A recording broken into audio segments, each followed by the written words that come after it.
হরে কৃষ্ণ। আগামীকাল 23 জানুয়ারি শুক্রবার পবিত্র সরস্বতী পুজোর দিন। এই দিনে ভক্তরা বিশেষ ভক্তি ভরে মা সরস্বতীর পুজো করবে এবং এই সরস্বতী মাতা তিনি মাঘ মাসের শুক্লপক্ষের পঞ্চমীতে আবির্ভূত হয়েছেন। তাই এই দিনটি একটা বিশেষ মহিমাপূর্ণ দিন। আর তাই আজকের এ পর্বে আমরা জানবো এই সরস্বতী পুজোর বিশেষ মাহাত্ম্য কথা। সেই সঙ্গে এই দিনে বাড়িতে যে কাজ করা অত্যন্ত শুভ এবং তেমন কিছু না করতে পারলেও অবশ্যই এই দিনে বাড়িতে এই একটি খাবার গ্রহণ করতে পারেন। এতে জীবনে সৌভাগ্য লাভ হয়, মা সরস্বতীর কৃপা একটুকু হলেও লাভ হবে। একটা বিশেষ গুরুত্বপূর্ণ প্রসঙ্গ আজকের এ পর্বে আমরা জানার চেষ্টা করব। যদি আজকের এই তথ্যগুলো জেনে আপনি ভালো লেগে থাকে বা সমৃদ্ধ হয়ে থাকেন, অবশ্যই একটি লাইক করে কমেন্টে জয় মা সরস্বতী মাতার জয় একবার হলেও লিখে যাবার অনুরোধ জানাচ্ছি। এই হচ্ছে মা সরস্বতী, আর তার কৃপা হলে ভগবান বিষ্ণুর পর্যন্ত কৃপা দৃষ্টি লাভ হয়ে থাকে।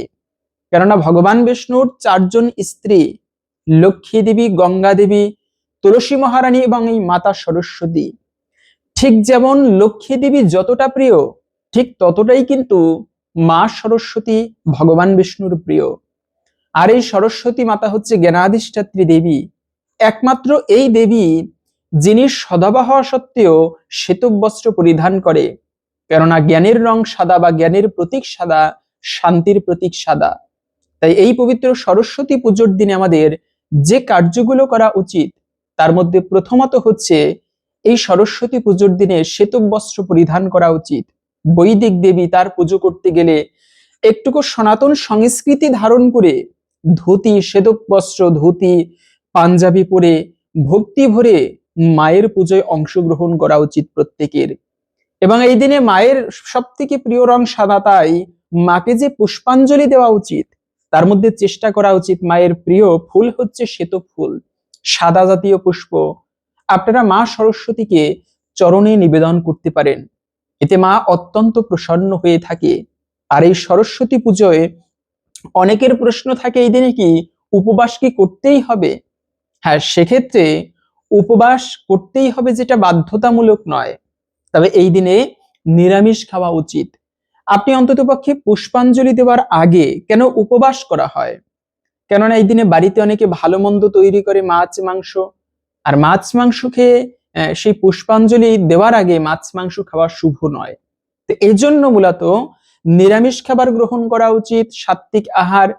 সেই সঙ্গে পুষ্পাঞ্জলি দেওয়ার আগে অন্ততপক্ষে প্রত্যেকের উচিত একটুকু ভক্তি ভরে যদি পারেন না খেয়ে পুষ্পাঞ্জলি দেবেন, এটি আরো ভালো। তবে স্নান না করে ইষ্টদেবের পুজো, ধর্মীয় পুজো করা উচিত নয়। শুচিতা অবশ্যই প্রয়োজন। অনেকে বলে অত অত মানা লাগে না কোনো কিছু, পূজা দিতে হলে ভক্তি এই সব। হ্যাঁ, মূল হচ্ছে ভক্তি, এর উপরে তো কিছু নেই। কিন্তু ভক্তির উপরেও রয়েছে বিষয়, শুচিতা প্রয়োজন। সেই চেতনা আসবে কি করে? আপনি স্নান না করে দেখবেন সকালবেলা ঘুম থেকে উঠেছেন, অথবা সারাদিন ওই উস্কো খুস্কো ভাবে আসেন, স্নান করেননি, মনটা কিন্তু ভালো লাগবে না। চেতনার পরিমাণে ঠিক করতে হলে আমরা সেই উন্নত স্তরের নয়, আমাদের স্নান করতে হয়। এজন্য ব্যক্তির ভালো ডিগ্রি আছে অথচ সে চাকরির ইন্টারভিউ দিতে গিয়েছে, তার যদি পোশাকই না থাকে, প্রথমে দর্শনদারি পরে গুণবিচারী একটা কথা আছে। সবকিছুর পারফেকশন চিন্তা করে তারপরে তাকে একটা চাকরি দেওয়া হয়। তো বিষয় হচ্ছে এরকম, যে কোনো ইষ্টদেবের কৃপা লাভ করতে গেলে সুচিতা প্রয়োজন, তবে মেইন হচ্ছে ভক্তি থাকতে হবে। তাই এই দিনে স্নান করে সকালবেলা তারপরে মায়ের পুজোয় অংশগ্রহণ করা উচিত। তবে ভুলেও যে কর্মগুলো করা উচিত নয় তার মধ্যে প্রথমত হচ্ছে এই দিনে কখনো অহংকার করতে নেই। মা সরস্বতী সব থেকে যেটা অপছন্দ করে তার মধ্যে সব থেকে মূল বিষয় হচ্ছে যে ব্যক্তি অহংকারী তাকে কখনো ইষ্টদেবের প্রতি কৃপা তার প্রতি লাভ হয় না। কেননা বিদ্যা দদাতি বিনয়ম, বিদ্যা মানুষকে বিনয়ী করে। কিন্তু আমরা অনেক সময় হয় কি, একটুকু টাকা হয়ে গেলে সাধারণ মানুষকে আর কেয়ার করতে চাই না, অহংকার এসে যায় আমার মনে। যদি একটা রূপ থাকে তার একটা অহংকার, যে একটুকু লেখাপড়া করে কোনো মাধ্যমে একটা ভালো চাকরি পেয়েছে তার একটা অহংকার। অহংকারের শেষ নেই। কিন্তু যে ব্যক্তি প্রকৃত বিদ্বান তিনি কখনো, নিজেরা অনেক ধন সম্পদ থাকতে পারে, তিনি কিন্তু কখনো অহংকার করে না। তাই এই সরস্বতী মাতা কখনো অহংকার পছন্দ করে না, এরকম একটা কাহিনীতে পাওয়া যায়। সরস্বতী মা বলেছিল, যা হচ্ছে কেশব কাশ্মীর। এই কেশব কাশ্মীর এত বিদ্বান ছিল, যিনি মা সরস্বতী তার জিহ্বাগ্রে বাস করত। কোন পণ্ডিত আজ পর্যন্ত কেশব কাশ্মীরের সাথে তর্কযুদ্ধ করে পারেনি। এই কেশব কাশ্মীর এত বিদ্বান ছিল, তিনি যে কোনো কিছু, আমরা হচ্ছে এই যে কবিতা লেখে, রবীন্দ্রনাথ ঠাকুর কবিতা লিখেছেন, নজরুল ইসলাম, কত চিন্তা ভাবনা করে একটা কবিতা লিখতে হয়, কত জায়গায় ভ্রমণ করে নিজের চোখ দিয়ে দেখে, প্রত্যক্ষ দেখে তারপরে লিখতে হয় সেগুলো। কিন্তু এই কেশব কাশ্মীর তিনি চিন্তা ভাবনা করে নয়, মহাপ্রভু বলেছে আপনি এই গঙ্গার মহিমা কীর্তন করুন, আর কেশব কাশ্মীর মুখস্থ করে নয়, তাও আবার সব থেকে কঠিন ভাষা সংস্কৃত ভাষায় 100 শ্লোক গানের ছন্দে ছন্দে বলে গিয়েছে, কোথাও ছন্দভঙ্গ হয়নি, তাও মুখস্থ করে নয়। সবাই অবাক, সবাই তো কেশব কাশ্মীরের জয়ধ্বনি দিচ্ছে, কিন্তু সেখানেও তিনি কারো সামনে কখনো ভুল উচ্চারণ করেনি। কিন্তু আজকে কেশব কাশ্মীর ভুল করে বসলো, অহংকারের বশে ভগবানের সাথে তর্কযুদ্ধ করতে এসেছে, তিনি বুঝতে পারেনি। তো মহাপ্রভু তার ভুল ধরিয়ে দিল। 16 বছর যুবকের সাথে সারা ভারতের তৎকালীন সময়ের শ্রেষ্ঠ পণ্ডিত, সে হেরে গিয়ে রাত্রিকালে মায়ের সাধনা করছে। মা সরস্বতীর সাথে কেশব কাশ্মীর কথা বলতে পারত, তো রাত্রিতে সাধনা করার সময় মা সরস্বতী এসেই কেশব কাশ্মীরকে ভর্ৎসনা করতে লাগলো, মূর্খ, তুমি অহংকারের বশে, জ্ঞানের বশে এতটা অহংকারী হয়েছ যে মানুষ মানে কাউকে বিচার বিশ্লেষণ করো না। আজকে তুমি যার সামনে তর্কযুদ্ধ করতে গিয়েছিলে, তিনি হচ্ছে শ্রীহরি, স্বয়ং ভগবান শ্রী বিষ্ণু, আমার প্রভু, তার সামনে আমি পাণ্ডিত্য করতে পারি না। যদি ভালো চাও তো আগামীকালকে গিয়ে তার চরণে ক্ষমা প্রার্থনা করো। এরপরে সেই কেশব কাশ্মীর পরের দিনে সেই নিমাইয়ের চরণে গিয়ে ক্ষমা প্রার্থনা করেছিল। কিন্তু এখান থেকে শিক্ষা, মা সরস্বতী দেবী কখনো অহংকার পছন্দ করে না, যত বড় জ্ঞানী হোক না কেন। জ্ঞান এমন সম্পদ যার ভাগ কেউ কখনো নিতে পারে না। এজন্য জ্ঞান হচ্ছে পরম সম্পদ। যে কোনো কর্মে আমরা উন্নতি করতে যাই না কেন, জ্ঞান কিন্তু সর্বশ্রেষ্ঠ, মানে শ্রেষ্ঠ সম্পদ। জ্ঞান আমাদের প্রত্যেকের থাকা আবশ্যক। তো এ হচ্ছে বিষয়। সেই মা সরস্বতীর কৃপালাভ হলে আমরা, তার মানে এটা নয় যে সরস্বতী পুজো করব আর মা আমাকে কৃপা বিদ্যা এমনিতেই দিয়ে দেবে। মূলত হচ্ছে কর্ম করতে হয়। আমি সাধনা করব, সরস্বতী দেবীর কাছে প্রার্থনা করব, তবে হয় প্রকৃত কৃপা। এখন আমি কোনো সাধনা করব না, লেখাপড়া করব না, অথচ পুজো করব, মা আমাকে বিদ্যা দাও, বিদ্যা দাও। হ্যাঁ, মায়ের কৃপা অবশ্যই লাভ হবে, পুণ্য লাভ হবে পুজোয়, কিন্তু প্রকৃত হচ্ছে নিজের কর্ম করতে হবে, ভালো কর্ম করতে হবে, প্রার্থনা করতে হবে, তবে হয় প্রকৃত কৃপা। তো এ হচ্ছে বিষয়। এই শুক্ল পঞ্চমীতে মা সরস্বতী দেবী তিনি জিহ্বাগ্র থেকে, ব্রহ্মার জিহ্বা থেকে তিনি আবির্ভূত হয়েছেন। কোন কোন শাস্ত্রে এরকমটা পাওয়া যায়। সেই সরস্বতী দেবীর আবির্ভাব দিনে তার বিশেষ ভক্তি ভরে ভক্তরা আজও পর্যন্ত তার পুজো করে থাকে, মা সরস্বতীকে আহ্বান করে থাকে। কিন্তু এই দিনে আমরা একটা ভুল করি, শুধুমাত্র একা সরস্বতী পুজো না করা ভালো। সরস্বতীর সাথে যেমন আমরা লক্ষ্মীর সাথে নারায়ণের সেবা করি, তেমনি আমাদের উচিত মা সরস্বতীর সাথে ভগবান বিষ্ণুর সেবা করা। এটি হচ্ছে প্রকৃত সেবা। কেন? যেখানে ভগবান থাকে না, আপনি সংখ্যা বাদ দিয়ে যত শূন্য দিবেন সব শূন্যের ঘরেই থাকবে। কিন্তু যদি ওখানে একটা সংখ্যা দেওয়া হয় বামে, যত শূন্য দিবেন তত আরো বৃদ্ধি পাবে। আর ভগবানকে যদি কেন্দ্র না করে আমরা যে কর্মগুলো করছি, আমরা তো হচ্ছে এজন্য আমরা সংসার বন্ধনে বেশি আবদ্ধ হই। তাই সেই সংসার বন্ধনে আবদ্ধ হই কেন? কারণ আমরা ভগবানকে বাদ দিয়ে কর্ম করি। যে কর্ম করি আমার সুখ ভোগের জন্য, আমার জন্য কর্ম করি, এটা যদি ভগবানের প্রসন্নতার জন্য কর্ম করি, সেটা আমি ভোগ করব, কিন্তু প্রকৃত ভগবানের সন্তুষ্টি বিধানের জন্য যদি কর্ম করা হয়, তবে সেটাই মুক্তির কারণ হয়ে দাঁড়ায়। আর মা লক্ষ্মী প্রকৃত বিদ্যা কি প্রশ্ন করেছিল মহাপ্রভু। সে তখন বলেছিল একজন ভক্ত, বিদ্যা হচ্ছে সেই বিদ্যা, কৃষ্ণ ভক্তি জ্ঞান, এই বিদ্যার উপরে বিদ্যা নেই কোনো কিছু। এজন্য মা সরস্বতীর প্রকৃত বিদ্যা কি? তা হচ্ছে কৃষ্ণ ভক্তির জ্ঞান, ধর্মীয় শিক্ষা, বৈদিক শিক্ষা। তার মানে এটা নয় জাগতিক শিক্ষার প্রয়োজন নেই, দুটিরই প্রয়োজন রয়েছে। তাই আমাদের এই দিনে আর একটা কার্য, আপনারা প্রত্যেকে এই সরস্বতী পুজো থেকে গীতা পাঠ শুরু করতে পারেন। কেননা গীতা হচ্ছে সব থেকে শ্রেষ্ঠ জ্ঞান, ভগবান শ্রীকৃষ্ণের মুখনিসৃত দিব্যবাণী।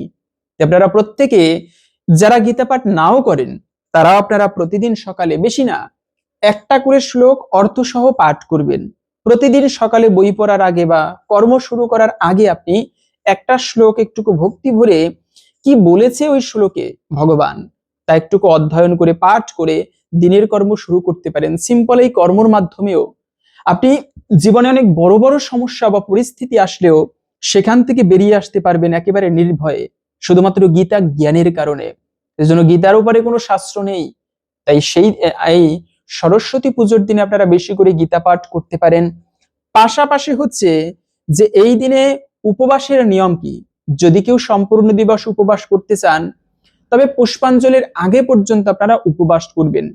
এরপরে আপনারা পুষ্পাঞ্জলি দেওয়ার পরে মায়ের পুজোর পরে প্রসাদ গ্রহণ করবেন এবং নিরামিষ খাবার গ্রহণ করবেন। তবে মাছ মাংস আদি এই দিনে খাওয়া উচিত নয়, এটি বিশেষ অমঙ্গল এবং অশুভ। কোন শুভ দিনে প্রাণীর মাংস ভক্ষণ করলে এতে অমঙ্গল হয়ে থাকে। তাই এই দিনে প্রাণীর মাংস ভক্ষণ করা থেকে আমাদের বিরত থাকা উচিত, এ হচ্ছে বিষয়। এবং পাশাপাশি হচ্ছে এই দিনে প্রত্যেকের প্রাত স্নান করা উচিত, প্রভাতকালে স্নান করা। এই মাঘ মাস কেন মাহাত্ম্যপূর্ণ? বছরের 3টি মাসের মধ্যে একটা শ্রেষ্ঠ মাস হচ্ছে এই মাঘ মাস। আর এই মাঘ মাসে প্রচন্ড ঠান্ডা পড়ে, কিন্তু এই ঠান্ডার মধ্যেও যদি কোনো ব্যক্তি প্রভাতকালে স্নান করে ইষ্টদেবের পুজো করতে পারে তবে তার ইষ্টদেবের কৃপা বিশেষ করে লাভ হয়ে থাকে।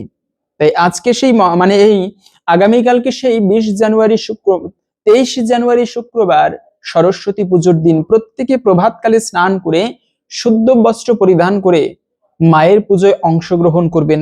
পাশাপাশি হচ্ছে এই দিনে অপশব্দ প্রয়োগ করা উচিত নয়, কেননা মা সরস্বতী তিনি জিহ্বাগ্রে অবস্থান করে, আর সেই জিহ্বা দিয়ে যদি খারাপ কথা, খারাপ ভাষা উচ্চারণ করা হয় এটি কিন্তু শুভ নয় বা মঙ্গলময় নয়।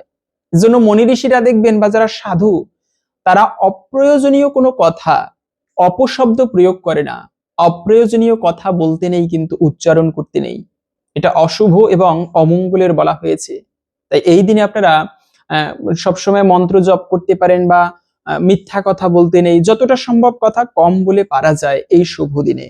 এবং সেই সঙ্গে ইষ্টমন্ত্র অবশ্যই জপ করবেন। ইষ্টদেবের কৃপা লাভের জন্য একটা সর্বশ্রেষ্ঠ মাধ্যম হচ্ছে শুভ দিনে ইষ্টমন্ত্র জপ করা। আমরা গুরুদেবের থেকে দীক্ষা নেই, কিন্তু গুরুদেব যে মন্ত্র দেয় সেই মন্ত্র জপ করি না। প্রতিদিন যদি কোনো ব্যক্তি গুরু মন্ত্র জপ করতে পারে তাতেও তার ভগবানের কৃপায় জীবনের সমৃদ্ধি আসে, সৌভাগ্য লাভ হয়। তো আপনারা সেই পবিত্র আগামীকালকে সেই সরস্বতী পুজোর দিনে ইষ্টমন্ত্র একটু বেশি করে জপ করতে পারেন। তো যাই হোক, এখন আসুন আমরা ধৈর্য ধরে এই সরস্বতী দেবীর বিশেষ মাহাত্ম্য কথা জেনে নিচ্ছি। কেন সরস্বতী দেবী আবির্ভূত হয়েছেন, তার প্রকৃত কর্ম কি। আসুন কিছুক্ষণ সময় ধৈর্য ধরে আমরা এই বিষয়ে শ্রবণ করি, কেননা শ্রবণম মঙ্গলম। এর ফলে আশা করি একটুকু হলেও মা সরস্বতীর প্রতি বিশেষ ভক্তির উদয় হবে। এজন্যই নববিধা ভক্তির প্রথমত হচ্ছে শ্রবণ করা। তাই আসুন এই সরস্বতী মাতা বিষয়ে আমরা এখন ধৈর্য ধরে শ্রবণ করি। এরপরে ভিডিওর মূল প্রসঙ্গ জেনে নিচ্ছি, এই সরস্বতী পুজোর দিনে শুক্ল পঞ্চমীতে কোন খাবার গ্রহণ করা অত্যন্ত মঙ্গলময়। শুরু করছি সরস্বতী দেবীর বিশেষ মাহাত্ম্য কথা। মা সরস্বতীকে আমরা নদী রূপে, পরে বিদ্যার অধিষ্ঠাত্রী দেবী রূপে কল্পনা করে থাকি। তিনি সঙ্গীতেরও দেবী। বেদ, উপনিষদ, পুরাণ, তন্ত্র, সংহিতা, রামায়ণ, মহাভারত, সাহিত্য এবং ইতিহাসে দেবী সরস্বতীর বিভিন্ন কাহিনী এবং বিভিন্ন রূপের কথা জানতে পারি। পুরাণ থেকে পাওয়া যায় সরস্বতী নদীর মহিমার সঙ্গে নারী জাতির একটি সুচিতার সম্পর্ক ছিল। স্বর্গের সুন্দরী অপ্সরা নর্তকীদের মধ্যে সরস্বতীর প্রভাব ছিল যথেষ্ট। বিশ্বামিত্র মুনি ছিলেন রাজর্ষি, তিনি ব্রহ্মর্ষি হতে না পারায় পরাশর মুনি মহামুনি বশিষ্ঠের সঙ্গে তার সুসম্পর্ক ছিল না। যেহেতু বশিষ্ঠ মুনি ছিলেন ব্রহ্মর্ষি, অনেক চেষ্টা করেও ব্রহ্মর্ষি হতে না পারায় বশিষ্ঠের প্রতি বিশ্বামিত্র মুনির এক তীব্র ক্ষোভ একেবারে ক্রোধে উন্মত্ত করে তুলল। তিনি এই সময় সরস্বতী নদীকে আদেশ করলেন ব্রহ্মর্ষি বশিষ্ঠ মুনির আশ্রমকে ভাসিয়ে নিচ্ছিন্ন করে দিতে। কিন্তু সরস্বতী নদী তাতে কোনো মতেই সম্মত হলেন না। তখন বিশ্বামিত্রের অভিশাপে সরস্বতীর রক্ত নদীতে পরিণত হলেন। সরস্বতীর এই ভয়াবহ রূপ দেখে মহাদেব মেনে নিতে পারলেন না। তার আশীর্বাদে মা সরস্বতী আবার পূর্বাবস্থা ফিরে পেলেন। শুধু তাই নয়, মহাদেবের বরেই তিনি নারী শ্রেষ্ঠা রূপে সম্মানিতা হলেন। মুনি ঋষিদের কাছে তিনি শুধু সুচিন স্নিগ্ধা নদী রূপেই নয়, শ্রদ্ধার মূর্ত প্রতীক রূপে চিহ্নিত হলেন। কিন্তু বিশ্বামিত্রের উত্তেজনা তাতে আরো বৃদ্ধি পেল। তিনি স্থির করলেন আরো কঠোর তপস্যায় বসবেন। তপস্যায় সিদ্ধি লাভ করে তিনি স্বর্গের অধিপতি হবেন। এদিকে দেবরাজ ইন্দ্র সব বুঝতে পেরে বিশ্বামিত্রের তপস্যা ভঙ্গের উদ্যোগ নিলেন। প্রথমেই তার মনে পড়ল অপ্সরাদের কথা। তার দৃঢ় বিশ্বাস ছিল মণিদেরও মতিভ্রম ঘটাতে পারে একমাত্র এরাই। একে একে এলো উর্বশী, তারপর রম্ভা, কিন্তু মুনির ধ্যান ভাঙতে ব্যর্থ হলেন। অবশেষে দেবরাজের নির্দেশে এলেন মেনকা। মর্তে আগমন করেই প্রথমে তিনি সরস্বতী নদীতে স্নান সেরে শুচি স্নিগ্ধা হলেন।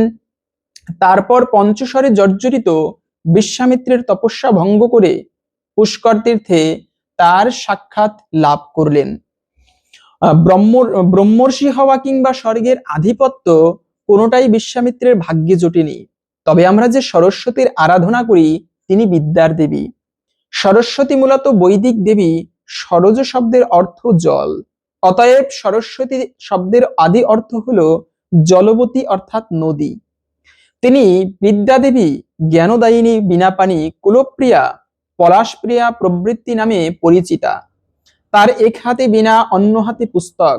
সরস্বতীর নানা রকম মূর্তি আছে, যেমন অন্য নানা দেবদেবীরও রয়েছে।